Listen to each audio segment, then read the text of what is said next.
Great observation, but you're wrong. And the reason why I have to say that you're wrong is because when you look at any biblical translation and any biblical lexicon that is written after the 12th century, well, no, not 12th century, I'm going to say 13th century, after the 13th, 14th century, then you're looking at a lexicon or translation that was written once people started realizing that the earth was a globe or a sphere. So let me give you an example. Once you have started having the writings of Copernicus and the writings of Galileo, and they started being accepted, the Bible then started translating the word hog, which is the word that is used here, and I'm saying it so wrong, but hog, that word means a circular disc, a flat circular disc. Looking upon a mountaintop or on a plain, they saw that the earth horizon was a circle and with the dome on top, a disc by which this God sat on high. So when Isaiah 40 utilizes that word, and any other time that that word is used in any other ancient writings around the time frame of Isaiah's writing, it has always meant a flat circular disc. It has never meant a sphere. It has never meant a globe until after we get into the Renaissance period and up until today. So, of course, when you read your Bibles today, it says a globe or a sphere or something of that manner.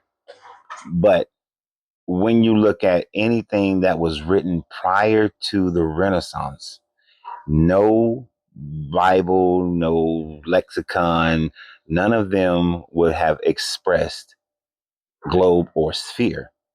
When you look at it in the Septuagint, it is still relevant. It's still relegated down to a circle or a disc. So what you have to do is not just read the Bible that you're reading today and think that it has the greater understanding of what those people believed and understood when they wrote it. Uh, Oftentimes, people try to take your mentality and your cultural understanding today and decide that the people in the 500s BCE, 600s BCE, the people in 1 CE, 2 CE, 3 CE, that they wrote things with the knowledge that they don't understand it fully themselves at that time frame. But when we get to today, we will fully understand it. So there's generations of people who will have the wrong understanding of what this God inspired word is. But now today, we know what the God inspired word is, but really you're just saying that based on your cultural understanding today, you are making the Bible fit into your framework. But when you actually read it, you got to, and actually to understand what was going on, and not that you have to believe it, it's just to understand it so that you can move forward in wisdom. You have to look at what were the people thinking, what was their ideas, what was their thought process, what was their intellect, their cosmology. How would the people in 500 BCE perceive this information when they wrote it? How would they have proceeded? Because only based on how they would have proceeded can you truly know what it means. That's the way it works. If I write a story today about a television, then people in the past would have no idea what the hell I'm talking about. The people in uh, the 1200s would have no idea what the hell I'm talking about.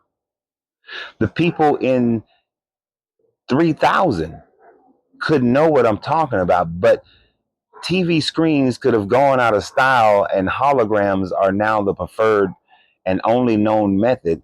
So they would have some points of reference that they can look back towards, but they can still try to change it to fit whatever narrative that is most accurate to their time frame. So you see what I'm saying?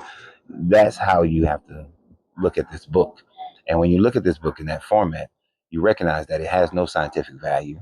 When you look at this book in that format, you realize that it has only about 2% historical value.